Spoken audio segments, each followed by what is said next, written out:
नमस्कार, जय हिंद दोस्तों। आज के इस वीडियो में हम होमवर्क सीरीज का डे 5 का क्वेश्चन देखेंगे। तो चलिए देखते हैं। यहाँ पे पहला क्वेश्चन है आपका कि नवंबर 2024 को COP29 संयुक्त राष्ट्र जलवायु शिखर सम्मेलन का आयोजन कहाँ किया गया था। देखिए, कॉप का जो मायने होता है वो होता है कॉन्फ्रेंस ऑफ पार्टीज़, और 2024 में इसका सम्मेलन जो है वो अजरबैजान के शहर बाकू में किया गया है। ठीक है, अजरबैजान के शहर बाकू में 2024 का UN क्लाइमेट का जो है सम्मेलन COP29 का आयोजन किया गया है। COP28 का अगर हम आयोजन का बात करें तो ये UAE में किया गया है, यूनाइटेड अरब अमीरात में।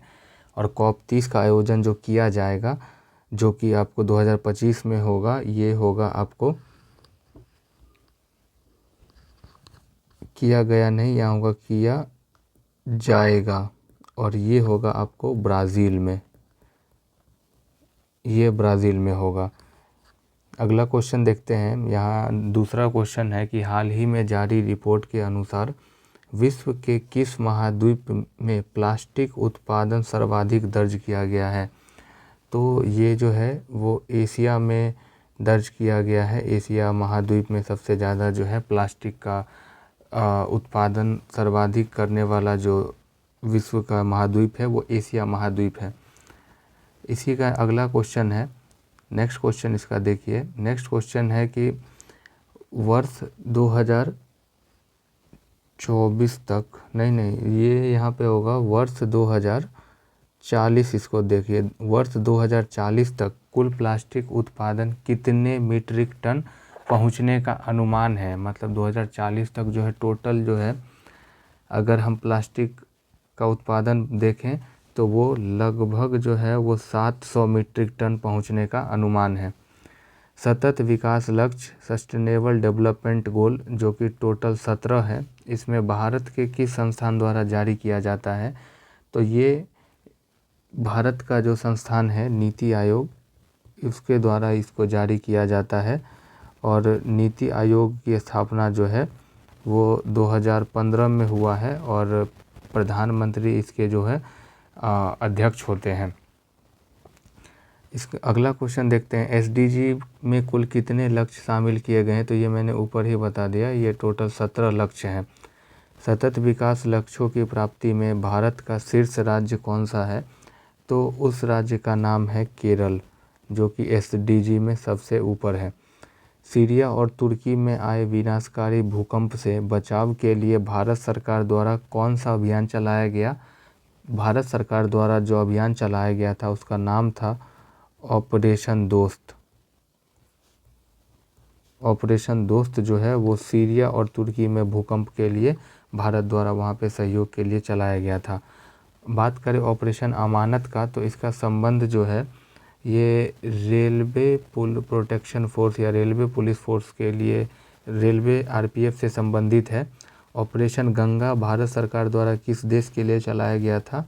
तो ये यूक्रेन में फंसे भारतीयों को, रूस यूक्रेन के दौरान, युद्ध के दौरान जो यूक्रेन में फंसे भारतीय हैं उसको लाने के लिए जो ऑपरेशन गंगा चलाया गया था। संयुक्त राष्ट्र नारकोटिक्स ड्रग्स आयोग की 60वीं बैठक की अध्यक्षता कौन सा देश करेगा।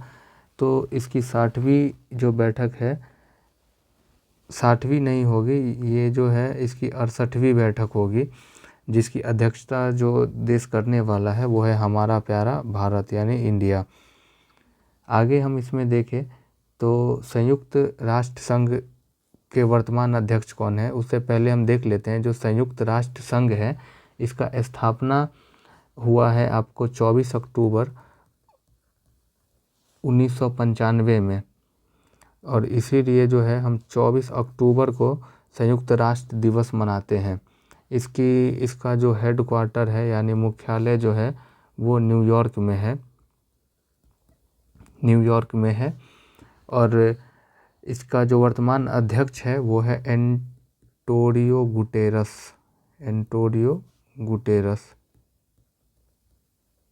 ठीक है, एंटोनियो गुटेरस जो है इसके वर्तमान के अध्यक्ष हैं।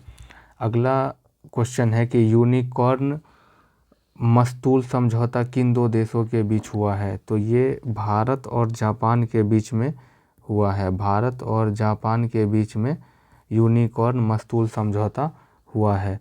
अगला क्वेश्चन देखते हैं। नेक्स्ट क्वेश्चन है कि जिम्नेक्स, देखिए जिम्नेक्स जो है ये इंडिया और जापान के बीच में होता है।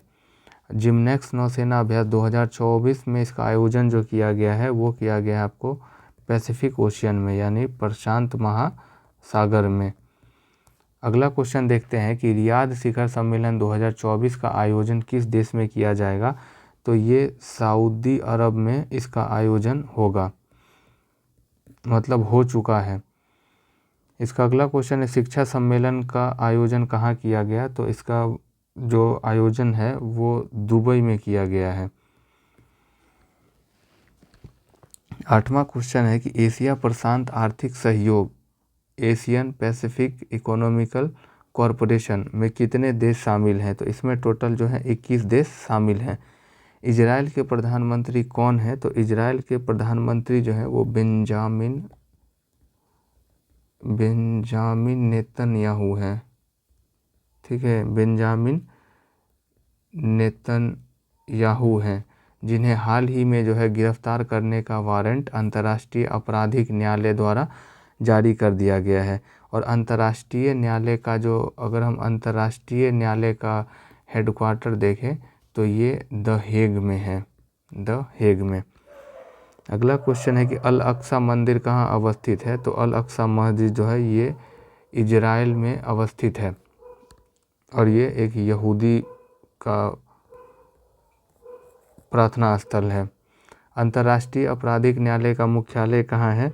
तो ये मैंने बता दिया, द हेग में है। और द हेग जो है ये नीदरलैंड में पड़ता है, नीदरलैंड की राजधानी है। विश्व बौद्धिक संपदा संगठन की स्थापना कब हुई और इसका मुख्यालय कहाँ है? विश्व बौद्धिक संपदा संगठन का जो स्थापना है ये 1965 में हुआ है और इसका मुख्यालय जो है वो जेनेवा में है। आसियान में कुल सदस्य देशों की संख्या कितनी है? आसियान की अगर हम बात करें, एशियन एसोसिएशन, आसियान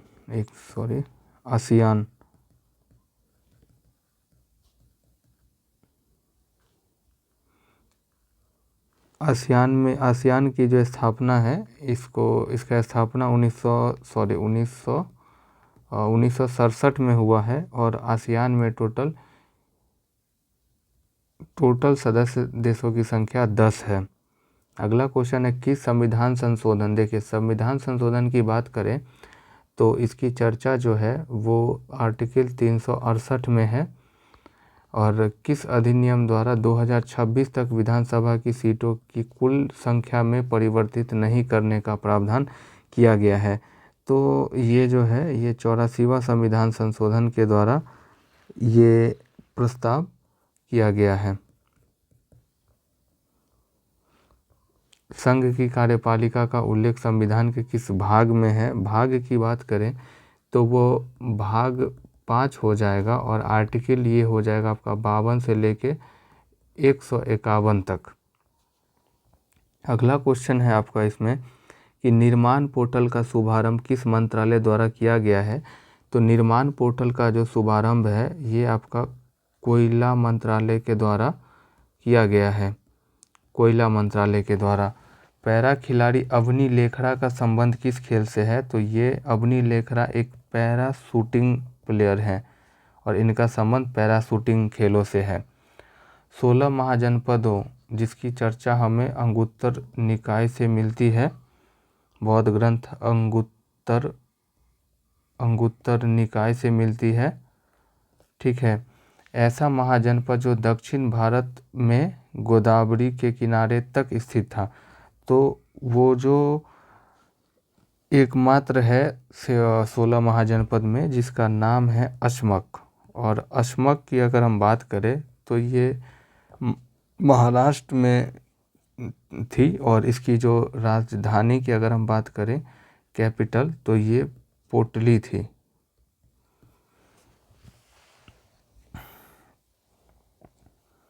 प्रथम विश्व युद्ध की कार्यकाल देखें तो ये 1914 से लेके 1918 तक लड़ा गया है। और प्रथम विश्व युद्ध का तात्कालिक कारण क्या था तथा युद्ध किस संधि के तहत समाप्त हुआ? तो प्रथम विश्व युद्ध का जो तात्कालिक कारण था वो ऑस्ट्रिया के एक राजा थे फर्डिनेंट, जिसकी हत्या कर दी गई थी। यानी ऑस्ट्रिया के राजकुमार फर्डिनेंट की हत्या को लेकर के प्रथम विश्व युद्ध स्टार्ट हो गया था। और ये जो जिस संधि के तहत समाप्त हुआ वो था वर्साई की संधि। ठीक है, वर्साई की संधि के तहत प्रथम विश्व युद्ध खत्म हुआ। अगला क्वेश्चन है, किसी वस्तु की आरंभिक एवं अंतिम स्थिति के बीच की न्यूनतम दूरी को क्या कहते हैं? तो आरंभिक और अंतिम स्थिति के बीच की न्यूनतम दूरी को हम विस्थापन कहते हैं। और विस्थापन का अर्थ ही होता है, सपोज करिए ये एक है, यहाँ पे ये एक x है जगह, मान के चलिए यहाँ 5 किलोमीटर यहाँ गए, 5 किलोमीटर यहाँ गए, 5 किलोमीटर यहाँ गए, फिर हम कोई जगह y पे पहुँचते हैं। तो यहाँ पे हमको जो टोटल चलना पड़ा है वो 15 किलोमीटर चलना पड़ा है, लेकिन विस्थापन एकदम न्यूनतम दूरी, यानी ये जो रास्ता है ये वाला, यानी विस्थापन 5 किलोमीटर है इसका। ठीक है, इस तरीके से। मानव शरीर की सबसे बड़ी जनन कोशिका कौन सी है? तो ये महिला में पाया जाता है और ये ओवा है। LPG लिबरलाइजेशन, प्राइवेटाइजेशन और ग्लोबलाइजेशन जो मॉडल है किस प्रधानमंत्री के कार्यकाल में पेश किया गया था? तो ये LPG मॉडल सबसे पहले 1991 में लाया गया और उस समय जो है नरसिम्हा राव की सरकार थी। नरसिम्हा राव की सरकार थी, यानी नरसिम्हा राव क्या थे? प्रधानमंत्री थे। और इनकी कार्यकाल की बात करें तो ये 1991 तक 1991 से लेके 1996 तक प्रधानमंत्री के पद पे बने रहे। और उस समय जो है ये 1991 में ये घटित हुआ था। पटचित्र एक प्रकार की चित्रकला है, इसका संबंध किस राज्य से है? तो पटचित्र जो है ये एक चित्रकला है और इसका संबंध जो है वो उड़ीसा राज्य से है, उड़ीसा राज्य से। अगला क्वेश्चन है, उड़ीसा राज्य से है। ठीक, अगला है, मानव विकास सूचकांक के प्रकाशित करने के कितने आधार हैं? तो इसके टोटल 3 आधार हैं, जिसमें पहला एक आधार होता है जीवन प्रत्याशा, यानी कौन कितना दिन जीता है। इसका दूसरा आधार है शिक्षा, यानी एजुकेशन। और तीसरा इसका आधार है पर कैपिटा इनकम, यानी प्रति व्यक्ति आय। लाल सेना और चेका सेना का संबंध किस क्रांति से है? तो ये है 1917 की रूसी क्रांति से इसका जो संबंध है वो है 1917 का रूसी क्रांति, लाल सेना और चेका सेना। केंद्र राज्य संबंध को सुधारने तथा राज्यों को स्वायत्तता संबंधी मांगों की सिफारिश किस आयोग द्वारा की गई थी? तो इसका जो सिफारिश किया था वो किया था सरकारिया आयोग के द्वारा। और सरकारिया आयोग की गठन की बात करें तो इसका गठन 1983 में किया गया था। निजता का अधिकार जो है, जो कि राइट टू प्राइवेसी आर्टिकल 21 में है, संविधान के किस अनुच्छेद से संबंधित है? यानी आर्टिकल 21 से संबंधित है। अगला क्वेश्चन है आपका कि राष्ट्रपति, जिसका चर्चा आर्टिकल 52 में मिलता है, द्वारा राज्यसभा के विभिन्न क्षेत्रों में ख्याति प्राप्त 12 व्यक्तियों के मनोनयन के अवधारणा किस देश के संविधान से लिया गया है? यानी राष्ट्रपति का जो मनोनयन है, जो 12 व्यक्तियों को करते हैं, वो किस देश के संविधान से लिया गया है? तो ये आयरलैंड के संविधान से लिया गया है। राज्यसभा की अगर हम बात करें तो इसके लिए आर्टिकल 80 है।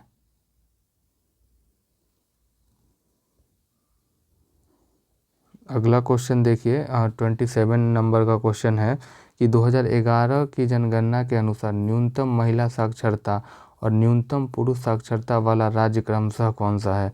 तो देखिए, न्यूनतम महिला साक्षरता में राजस्थान का प्रथम स्थान था और न्यूनतम पुरुष साक्षरता में बिहार का स्थान था। यानी न्यूनतम महिला साक्षरता में राजस्थान और न्यूनतम पुरुष साक्षरता में बिहार राज्य।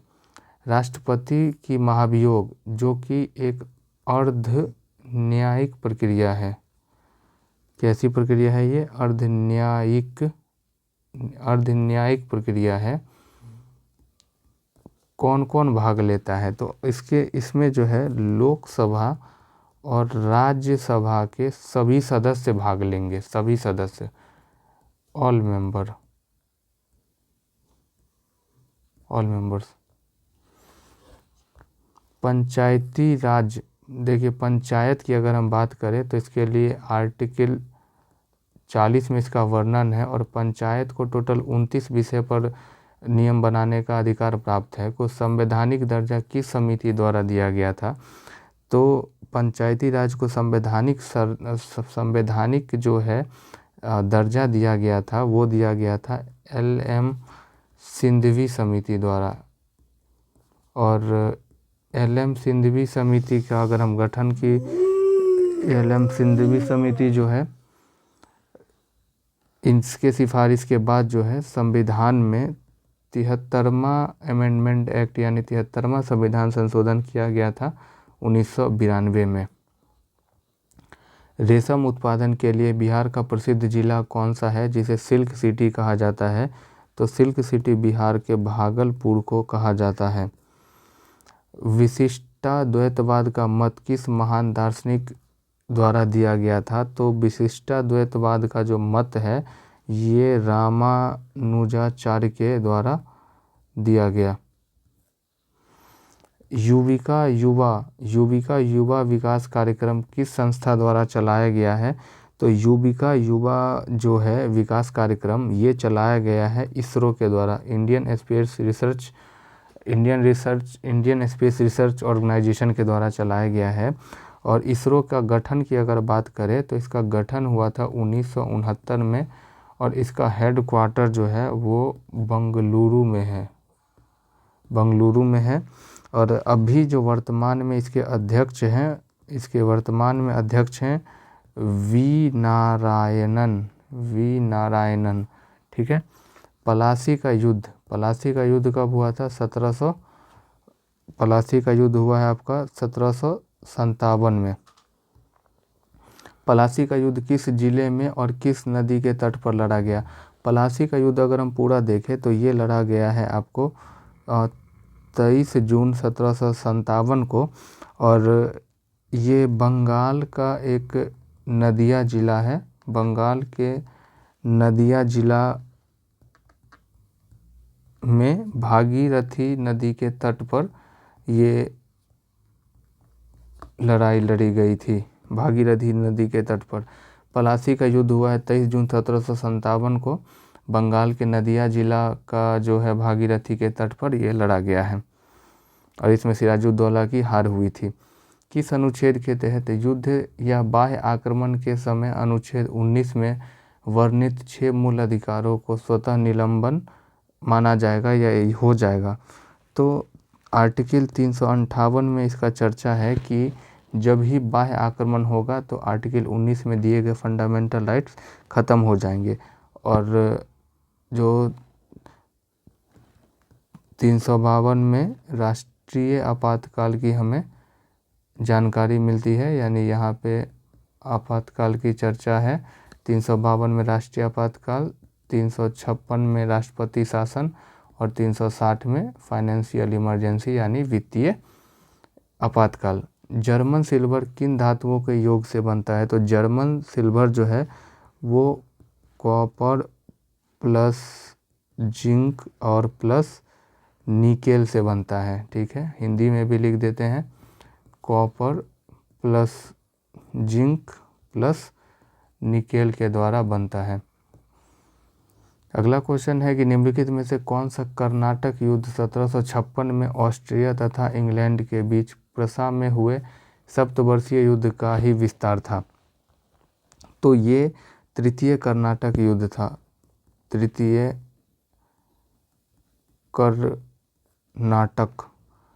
कर्नाटक युद्ध, ठीक, उसी का विस्तार था ये। 1756 में बंगाल के नवाब अलीवर्दी खां की मृत्यु के बाद बंगाल का नवाब कौन बना? तो इनके मृत्यु के बाद नवाब बने सिराजुद्दौला नवाब बने। निम्नलिखित में से किसको बंगाल के नवाब बनाए जाने को वेंसीटार्ट ने 1760 की क्रांति की संज्ञा दी है? तो मीर कासिम को जब नवाब बनाया गया तो उसको वेंसीटार्ट ने 1760 की क्रांति की संज्ञा दी थी। अगला क्वेश्चन है कि किस विदेशी यात्री ने महाराजा रणजीत सिंह की तुलना नेपोलियन बोनापार्ट से की है? तो उनका नाम है विक्टर जैकमा ने जो है रणजीत सिंह की तुलना जो है नेपोलियन से की है, विक्टर जैकमा। भारतीय शासकों में से कौन था जिसने विदेशों में आधुनिक पद्धति से दूतावास स्थापित किया? तो वो थे मैसूर के शासक टीपू सुल्तान। निम्नलिखित में से किसने 1755 ईस्वी में डिंडीगुल मैसूर में एक आधुनिक शस्त्रागार की स्थापना की? तो वो थे टीपू सुल्तान के पिताजी, जिनका नाम था हैदर अली। ब्लैक होल की घटना बंगाल के किस नवाब के शासनकाल में घटित हुई थी? तो थोड़ा सा अगर हम बात कर लेते हैं यहाँ पे मैसूर राज्य की, थोड़ा सा जगह चाहिए। देखिए, अगर हम मैसूर की बात करें तो टोटल जो है 4 मैसूर युद्ध लड़ा गया है। कितना? 4। पहला, दूसरा, तीसरा और चौथा। देखिए, पहला जो मैसूर का युद्ध है वो मद्रास के संधि के द्वारा समाप्त हुआ। दूसरा जो है वो मंगलौर की संधि पे समाप्त हुआ।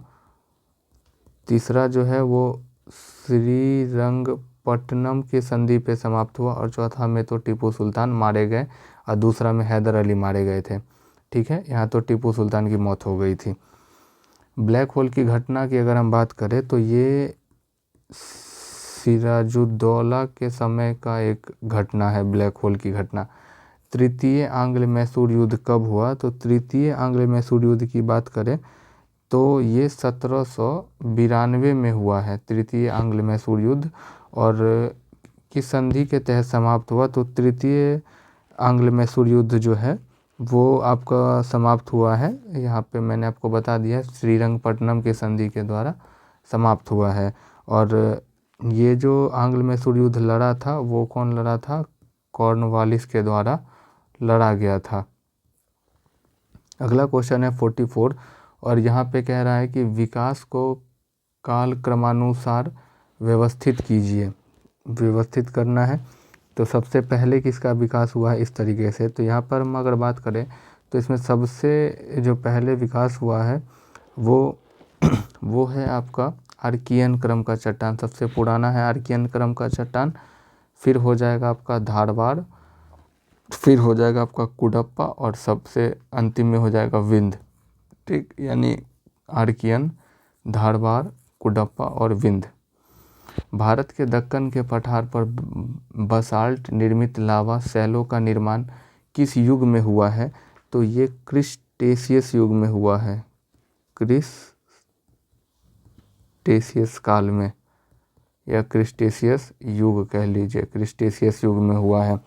भारतीय उपमहाद्वीप मूलतः एक विशाल भूखंड का भाग था जिसे क्या कहते हैं? इसे हम कहते हैं गोंडवानालैंड। 47 नंबर क्वेश्चन है पैंजिया के विखंडन के फलस्वरूप लॉरेंसिया और गोंडवाना के बीच की जलराशि को क्या कहा गया? तो उसे कहा गया टेथिस सागर। कौन सी चट्टान प्रणाली खनिज संसाधन की दृष्टि से संपन्न चट्टान है? तो वो है आपका धारवाड़ क्रम का चट्टान।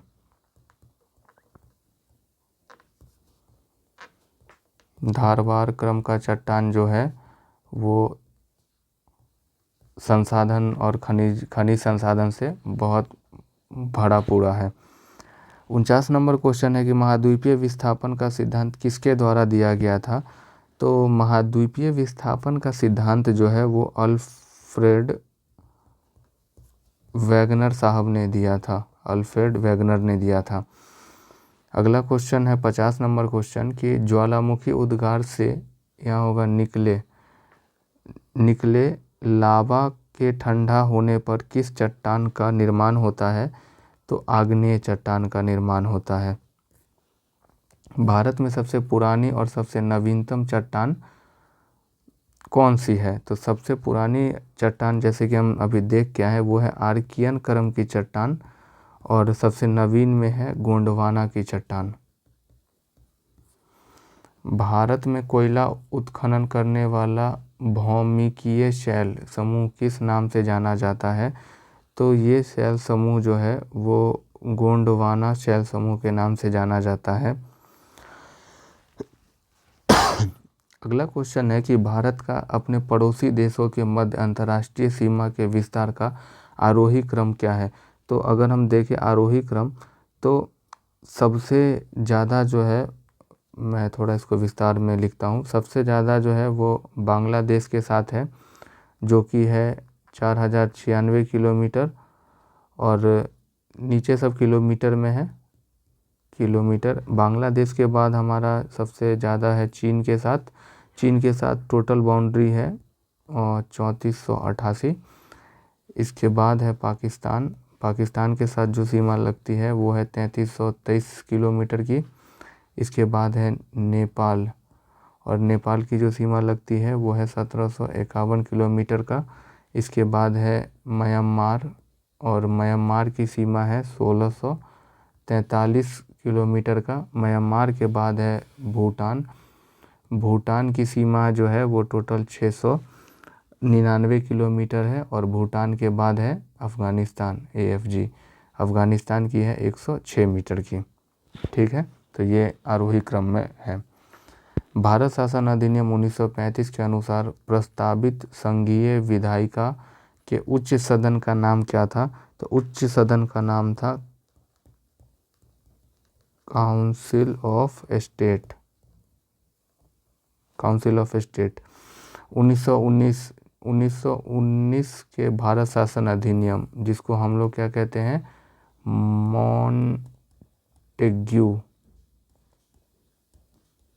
मॉन्टेग्यू चेम्सफोर्ड सुधार। 1919 के भारत सरकार अधिनियम, जिसको मॉन्टेग्यू चेम्सफोर्ड कहते हैं, द्वारा केंद्रीय विधानसभा, जिसको लेजिस्लेटिव असेंबली की कुल संख्या के कितने सदस्य निर्वाचित होने का प्रावधान किया गया। तो उसमें जो है टोटल 101 सदस्यों का निर्वाचन का प्रावधान किया गया था। अधोलिखित घटनाओं का सही कालक्रम चुनिए। देखिए, हम पहले देख लेते हैं कौन सी घटना कब हुई है। अगस्त घोषणा जो है वो अगस्त 1917 में हुआ है, 1917 में। और उस समय में उस समय में जो हमारे वायसराय थे वो थे मॉन्टेग्यू। ठीक। मैकडोनाल्ड अवार्ड जो है ये हुआ है 16 अगस्त 1932 को, और उस समय जो है वायसराय जो थे वो मैकडोनाल्ड था। अगस्त प्रस्ताव हुआ है अगस्त 1940 में, और उस समय में लिथगो थे वायसराय, लॉर्ड लिथगो। और वेवल योजना 1945 में हुआ है, और उस समय जो वायसराय थे वो वेवल थे। तो सही कालानुक्रम लगा लीजिए, और यही सही कालानुक्रम है। इसमें सबसे पहले देखिएगा, तो सबसे पहले हुआ है अगस्त प्रस्ताव अगस्त 1917 में। इसके बाद हुआ है 1932 में मैकडोनाल्ड अवार्ड, फिर 1940 का अगस्त प्रस्ताव, और 1945 का वेवल योजना। 1935 का भारत सरकार अधिनियम ब्रिटिश संसद द्वारा कब पारित किया गया। तो ये पारित किया गया था 1 अप्रैल 1935 को। 58 नंबर का क्वेश्चन है कि भारत के गवर्नर जनरल की परिषद में प्रथम बार एक भारतीय सदस्य की नियुक्ति का प्रावधान किस अधिनियम में किया गया। तो ये 1909 का जो था भारत शासन अधिनियम था। भारत शासन अधिनियम था जिसको हम मार्ले मिंटो सुधार भी कहते हैं, और यहीं से पृथक निर्वाचन क्षेत्र का जो है वो आइडियोलॉजी को प्रमोट किया गया। भारत शासन अधिनियम 1919 जिसको मॉन्टेग्यू चेम्सफोर्ड सुधार कहते हैं, भारत की विधायिका में उस समय कौन कौन शामिल था? तो उस समय जो शामिल था वो था केंद्रीय विधानसभा, और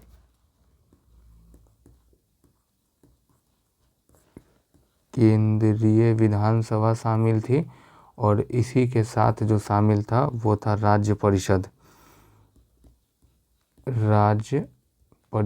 और जो 1919 के अंतर्गत जो भारत की विधायिका में केंद्रीय विधानसभा को शामिल किया गया वो आज का क्या है? लोकसभा, और राज्य परिषद आज का क्या है? राज्यसभा। ठीक। निम्नलिखित में से किस अधिनियम के द्वारा केंद्र में द्वैध शासन की स्थापना की गई? तो केंद्र में द्वैध शासन की स्थापना 1935 के भारत शासन अधिनियम के द्वारा किया गया था। 1935 के भारत शासन अधिनियम के द्वारा। महिलाओं को वोट देने का अधिकार पहली बार किस अधिनियम में दिया गया? तो ये 1919 का मॉन्टेग्यू चेम्सफोर्ड सुधार या 1919 का अधिनियम था। किस अधिनियम के तहत प्रेसिडेंसी कॉरपोरेशन विश्वविद्यालयों और जमींदारों के लिए अलग प्रतिनिधित्व का प्रावधान किया गया? तो वो 1909 का मार्ले मिंटो सुधार था। किस अधिनियम ने पहली बार केंद्रीय बजट को राज्यों के बजट से अलग कर दिया? तो ये प्रावधान 1919 के अधिनियम में था। निम्नलिखित में से किस एक अधिनियम के अंतर्गत अंग्रेजों ने भारत में पहली बार सांप्रदायिक निर्वाचन मंडल प्रणाली का आरंभ किया? तो ये 1909 का मार्ले मिंटो सुधार था, मार्ले मिंटो रिफॉर्म्स। प्रांतों में आंशिक उत्तरदायी सरकारें निम्नलिखित में से किस एक एक्ट के अधीन गठित की गई थी? प्रांतों में आंशिक उत्तरदायी, आंशिक रूप से इसके क्वेश्चन को हम आगे बताएंगे। इसमें थोड़ा सा आंसर में थोड़ा कन्फ्यूज़न है, ये रहने दीजिए। 1919 के अधिनियम में द्वैध शासन धारण को जिस व्यक्ति ने परिचित कराया वह कौन था? वो था 1919 में जो परिचित करवाया वो चेम्सफोर्ड था। चेम्सफोर्ड। निम्नलिखित में से किस अधिनियम के तहत बिना मुकदमा और दोष सिद्धि के ही विधि न्यायालय में किसी भी व्यक्ति को कैद करने का प्राधिकार सरकार को दिया गया? तो ये 1919 का जो था वो रॉलेट एक्ट था जिसको बिना वकील, बिना दलील, बिना अपील का कानून भी कहा गया। 1919 का रॉलेट एक्ट। भारतीय संविधिक आयोग 1928 की अध्यक्षता किसने की थी? तो भारतीय संविधिक आयोग 1928 की जो अध्यक्षता है वो सर जॉन साइमन ने किया था। और जो भारतीय संविधिक आयोग 1928 है इसकी को हम अन्य नाम साइमन आयोग के नाम से भी जानते हैं। निम्नलिखित में से किस अधिनियम द्वारा सांविधिक निरंकुशता का सिद्धांत प्रवृत्त किया गया था? तो ये 1935 का भारत शासन अधिनियम के द्वारा इसको प्रवृत्त किया गया था। 70 नंबर क्वेश्चन है कि औपनिवेशिक भारत में एक संघीय अदालत की स्थापना जो कि 1937 में हुआ है की स्थापना किस अधिनियम के अंतर्गत हुआ था? तो ये 1935 का अधिनियम था और ये 1937 में हुआ। भारतीयों को वर्ष 1947 में सार्वभौम सत्ता सौंपने की योजना निम्न में से किस नाम से जानी जाती है? तो हम इसको माउंटबेटन प्लान या माउंटबेटन योजना के नाम से जानते हैं। और इसको जो भारत को सौंपा गया वो समय था 3 जून 1947 को। अगला क्वेश्चन है 72 नंबर आपका कि भारत को अधिकार क्षेत्र का दर्जा यानी डोमिनियन स्टेटस किस तारीख को मिला? तो ये मिला 15 अगस्त 1947 को। यूनेस्को में शामिल भारत की एकमात्र मिश्रित साइट धरोहर कौन सी है? तो ये है कंचनजंगा। कंचनजंगा जो है एकमात्र मिश्रित साइट है यूनेस्को का। यूनेस्को में भारत की पहली धरोहर कौन सी थी जिसे सन 1983 में शामिल किया गया था? तो यूनेस्को साइट में शामिल होने वाला भारत का पहला धरोहर जो था वो था ताजमहल। वो था ताजमहल, और इसी के साथ एक और था जिसका नाम था आगरा का किला। इस दोनों को 1983 में जो है यूनेस्को में शामिल किया गया था, जो भारत का पहला धरोहर साइट था। यूनेस्को में शामिल भारत की कुल कितनी साइट है? वर्तमान में 43 है, और 39वीं धरोहर जो थी वो थी रामप्पा टेम्पल या रामप्पा मंदिर। और रामप्पा मंदिर जो है वो तमिलनाडु में है। 40वीं धरोहर जो है वो है आपका सिंधु घाटी सभ्यता का एक फेमस शहर या स्थान जिसका नाम है धौलावीरा। और धौलावीरा भी भारत के गुजरात राज्य में है। 41वीं धरोहर है शांति निकेतन। और शांति निकेतन जो है ये है आपको वेस्ट बंगाल में है शांति निकेतन। 42वीं धरोहर जो है वो है होयसल का मंदिर, होयसल टेम्पल, जो कर्नाटक में है। और 43वीं जो धरोहर है वो है मोइदम, वो मोइदम है। और मोइदम जो है ये असम का धरोहर स्थल है। तो आज के लिए इतना ही। अगले किसी नेक्स्ट इन्फॉर्मेटिव वीडियो में हम लोग मिलते हैं। तब तक के लिए रिवीजन करते रहिए, पढ़ते रहिए। मिलते हैं अगले वीडियो में। जय हिंद।